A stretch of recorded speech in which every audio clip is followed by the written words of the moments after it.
Now, number 24, right here. To solve this, first thing you want to do is get that 3 out, or off.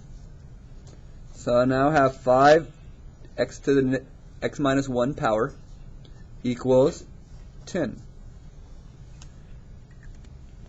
That's something you probably couldn't figure out just by looking at. So what I'm going to do is, instead of being in exponents, I'm actually going to switch it to logs. So what I'm going to do here is I'm going to add a log. I'm going to change this into a log. So what I do is I write the word log in front, and the 5 is now the base of my log, and I switch these two. It's always about either adding a log or taking a log away, and then switching the two pieces. Again, if you look at this without the log, do you see how I just switched those two and put the log in front? Now, for some people that doesn't help, but there is something here you have to realize. This right here you can calculate with a calculator. It's called change of base formula. This is going to be log 10 over log 5.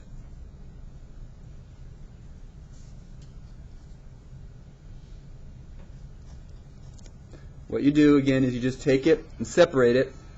Now, you could also make it ln 10 over ln 5. It doesn't really matter.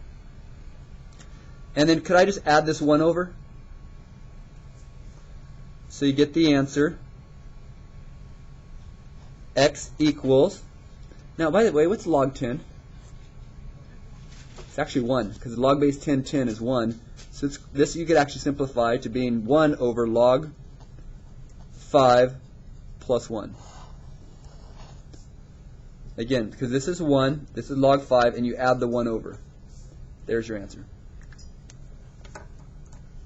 Now, for number 24, sorry, for number 30, I want to solve this one.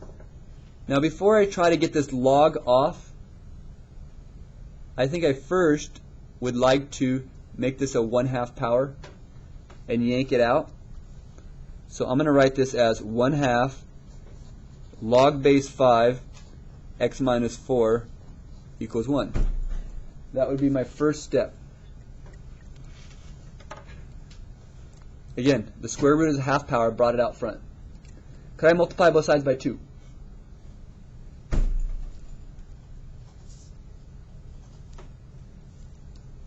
Boom. I now have log base 5 x minus 4 equals 1 times 2 is 2. Is that a lot prettier? Log properties have a very useful knack to them. They kind of make things easier sometimes. And then to solve that, I probably want to drop the log. See that? Drop the log. So I have 5. Switch these two.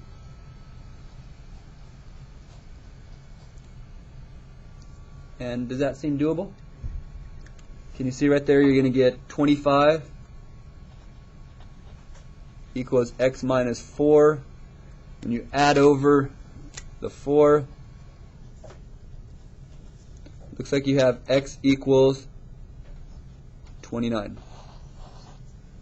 Now, real quick, extraneous. Is 29 minus 4 a negative value? So we're okay. For this one, there's no extraneous, because could you put negatives into an exponent? There's no restrictions on what you put into exponents. There's only restrictions on what you put into a log. By the way, this is kind of interesting.